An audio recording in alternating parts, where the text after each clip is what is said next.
Hey, welcome back, everybody. I'm glad you joined in. I'm your host, Brett McKay. Thank you for joining in to my show, Writing with Fire, where I just kind of give whatever tips would kind of help that I can give to you about writing.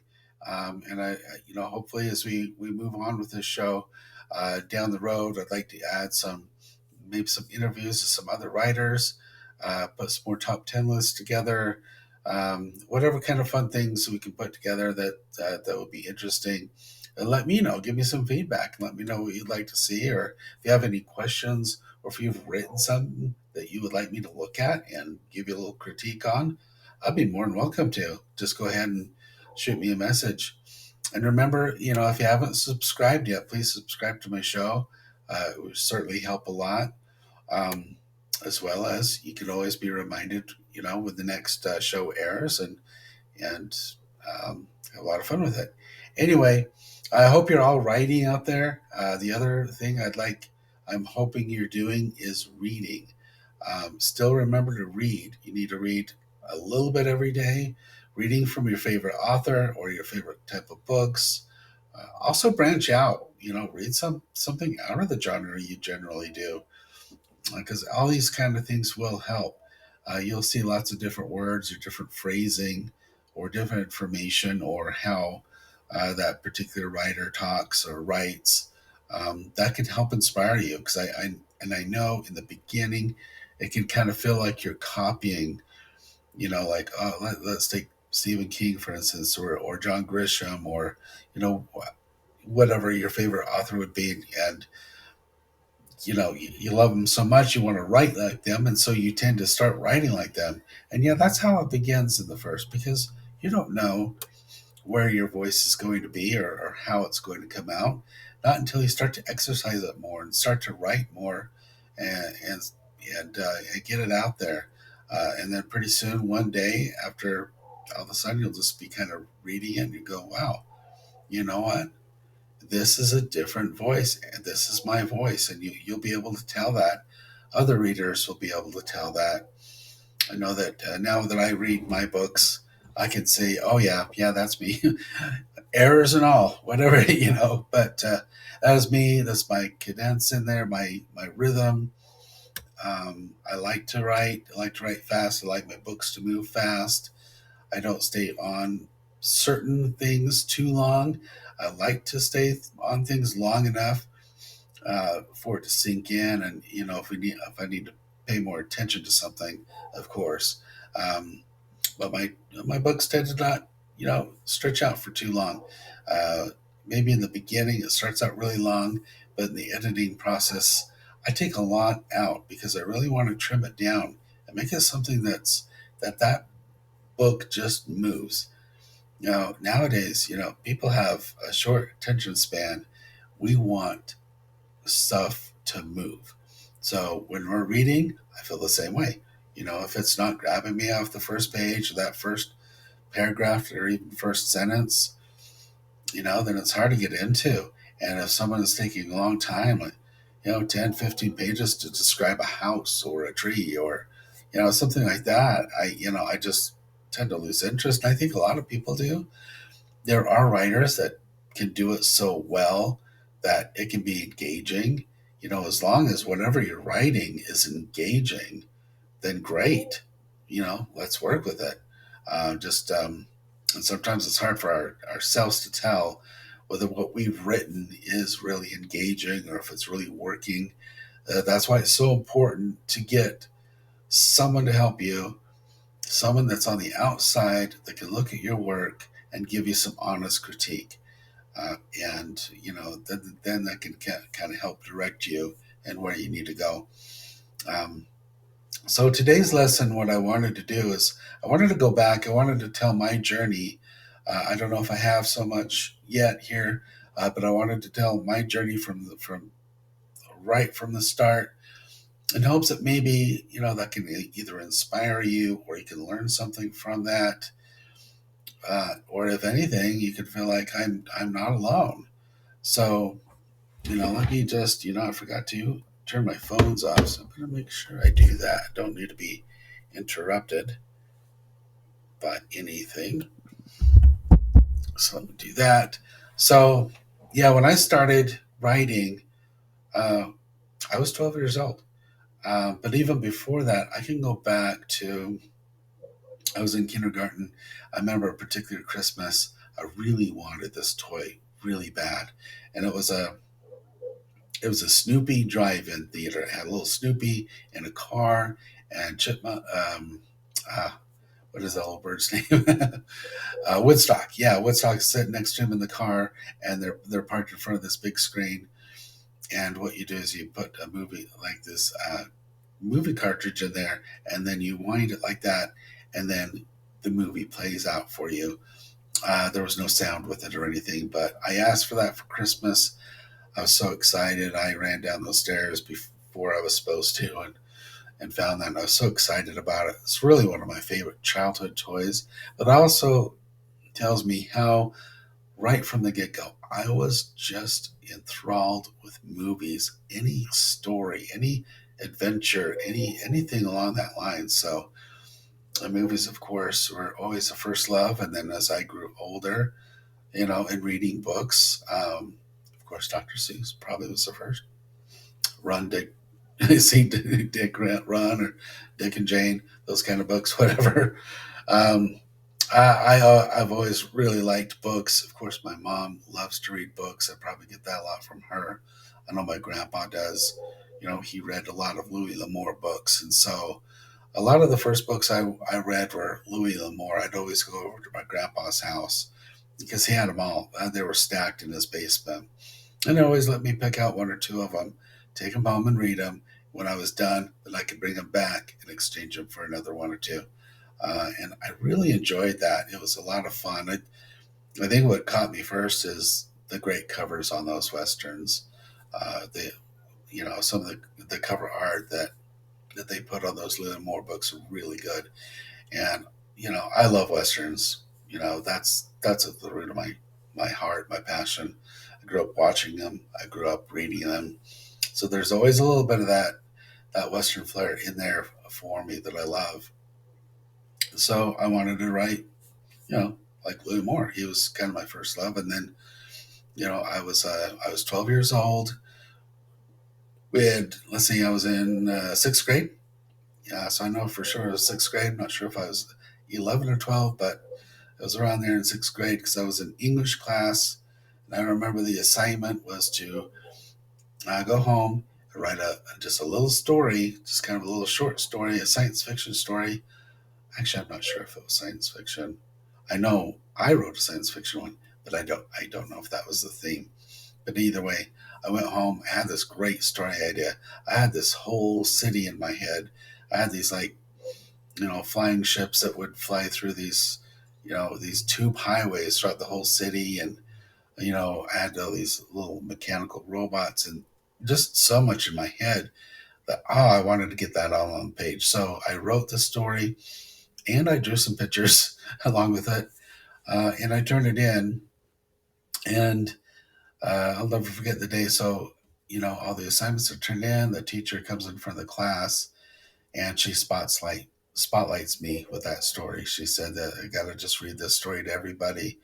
Um, and at that school, they graded not with A, B, and C. It was more like one, two, three, four. Four being, or yeah, four being an A.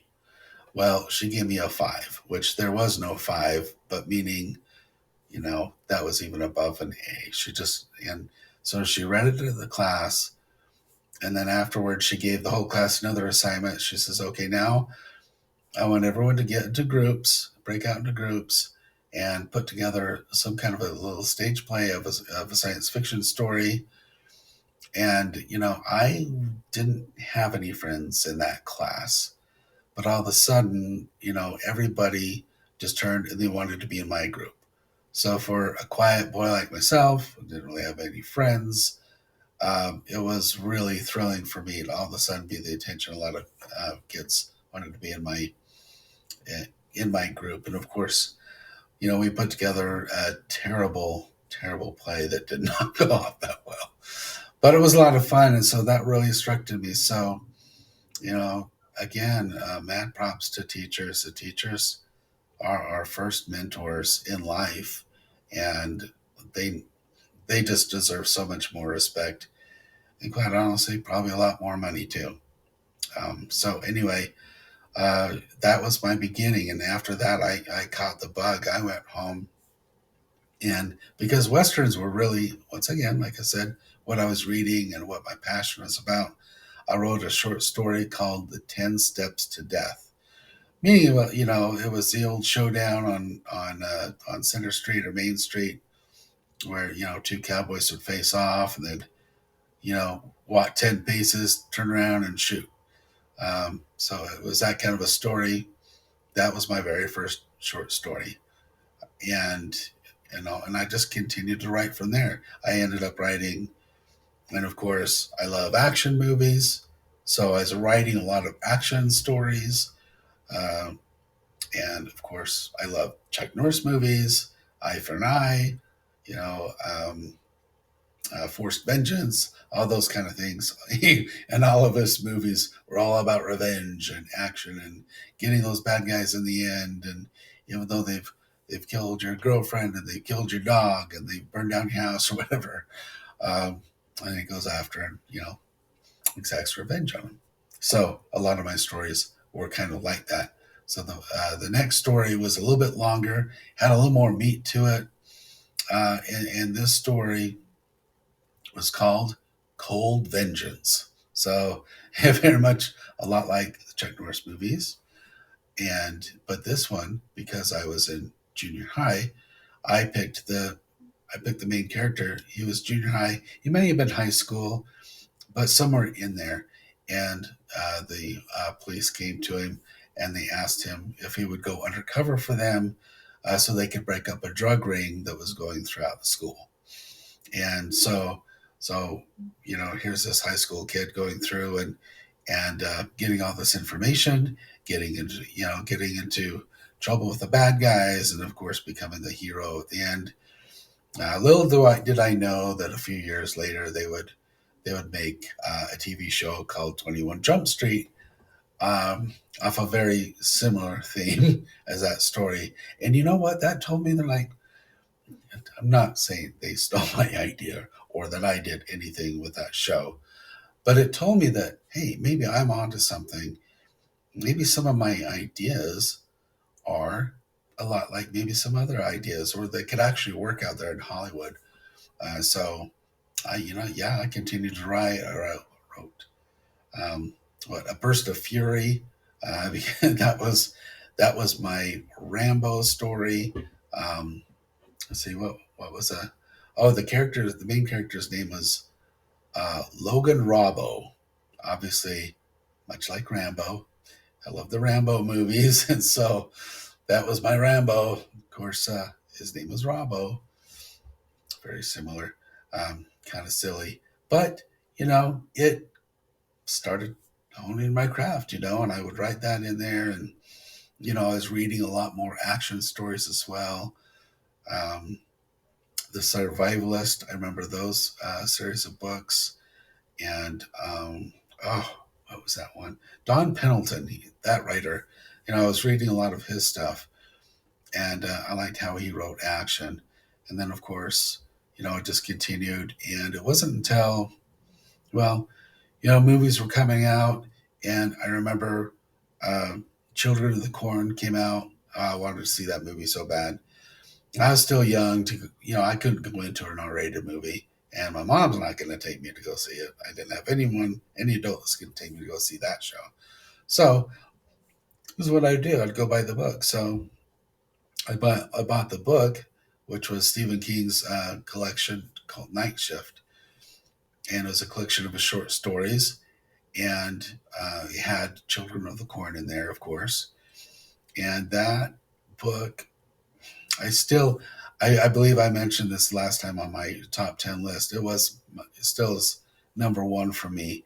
I think because it had more impact on me. There are two stories in there that really, really gave me nightmares and very unsettling, very scary, really scary to read alone and in the dark. But yeah, that was my first. It changed everything because suddenly I wanted to write horror. I wanted to write like Stephen King. And so I wrote a story called The Dark Shadow, about this. He was a drug dealer, and this dark shadow was weighing on his back, and pretty much he just kind of manifested this creature. And it was a fun short story. And when I wrote it, I realized that was my niche. That's where I wanted to be. I wanted to write like that. And of course, as time went on, and I remember seeing a movie called Aliens, which is James Cameron's uh, movie. He did the sequel to Alien. And Aliens, as you know, if you've seen it, I'm a huge fan of that movie. Of even that's the whole series. But that movie, it had everything in it. It had horror, it had gore, it had action, had a little sense of humor, and it had a lot of heart to it. And it had drama, it had a story, it just had everything in it that you'd ever want in a movie. And I said to myself, like, that's what I want to write. That's what I want to do. I want to write something that's scary. I want it suspenseful.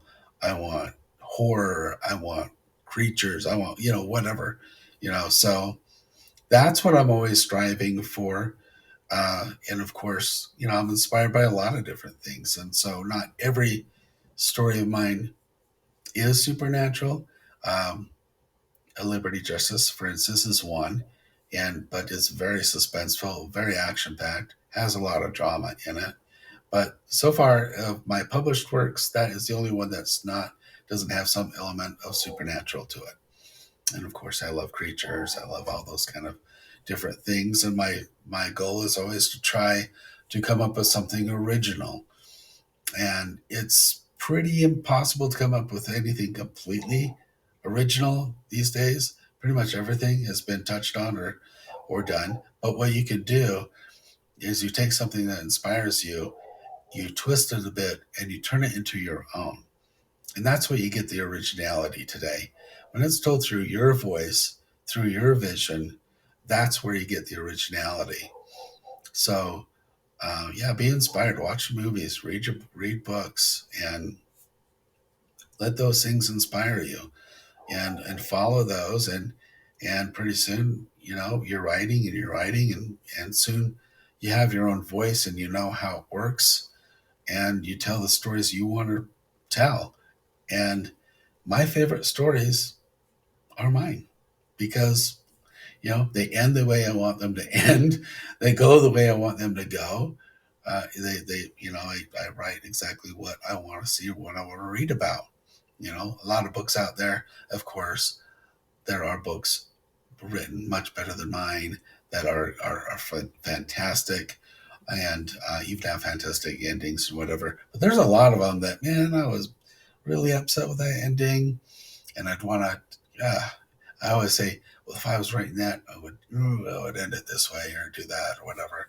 But being a writer, that's what you can do. You can write what you want to do, want to write, and then somebody else out there will read it and go, why did he end it that way?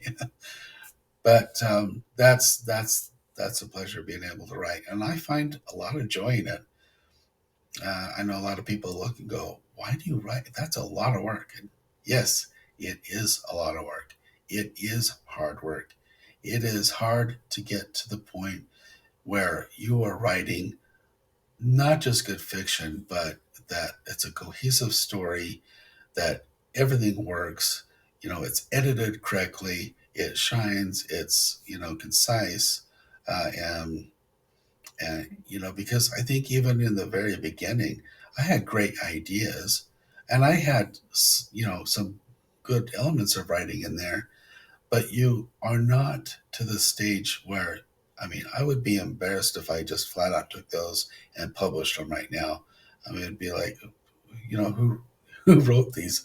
A second grader, because it's just, it's just broken up. It's not written that well, but they had good ideas, and they still have good vision. So it is all about, just getting the words down on the paper, and then working those, and getting with an editor, and content editor, and a line editor, and a proofreader. All those kind of things come into play, to help shine your book. Of course, I've mentioned this a lot. But anyway, I went on and I continued writing more. I had an incident that happened shortly after I was married. I was over at my mom's house, for Sunday dinner with my wife, and with my brothers were there and everything. Well, a boy, about two houses down, came over to our house, and he was crying, screaming, saying that his dad was beating up on his mom, and it was horrific. So me and my brothers, we ran over there to try to see what we could do to help. The door was locked. They weren't letting us in. They called out to us, said, "No, we're fine. Leave us, whatever." And of course, we knew nothing was fine. So we ended up calling the police. But just right after getting off the phone call, now the lady of the house was running down the street to our house, in nothing but her pantyhose and bra and bleeding. So I just remember her just the caked blood all the way down her face, from a cut just right above her eye. And so, of course, we took her in. My mom was holding her and trying to help her. And then I ran out there and got myself between her and her husband that was coming down the street. And I felt like it was that 10 steps to death. We were in the middle of the street, facing off. And he just looked at me. And yeah, he was wearing a wife beater shirt, ironically enough. He just looked at me and said, "What are you going to do? Stop me?" And I said, yeah, I would. Fortunately, I didn't have to. The police got there, subdued everything, got it taken care of. But this was my first experience. This was back in 1989. So back then, domestic violence wasn't as forefront or talked about or known back then, although it's very much prevalent, as many people know. It was always going on. But this was a real shock to me. And I just remember being so angry that something like that happened. And that, the wife, she kept crying for her husband, saying, "Please don't hurt my husband." And I'm like, "Don't hurt your husband."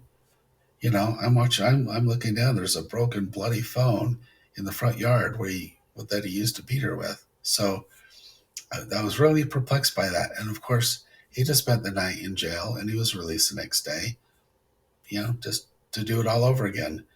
It made me so mad that I wanted to create, I wish there was just some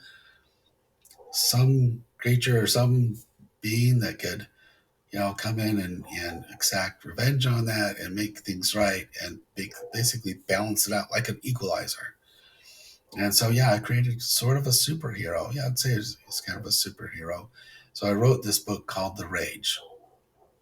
And the main character is he's a being from hell. He was killed. He's a being from hell, and he's used to come up and when people die and they're going to hell, he's the one that helps them transition to hell. So he comes up, takes the spirits down to hell, where there's also good angels that take people going to heaven, they take them to heaven. Well, on one of his missions, he sees some injustice, where this man was murdered, and he's there to pick him up, take him to hell. Meanwhile, the killers were heading upstairs to kill his wife and his kids. So he didn't want to see that happening. And so he breaks all the rules and stops those men and kills those men. And so that begins his rebellious nature. And then he goes on and he's always looking to help people out. And what he ends up helping out is as a young boy that is crying and wanting some help because his mother is being abused by his father.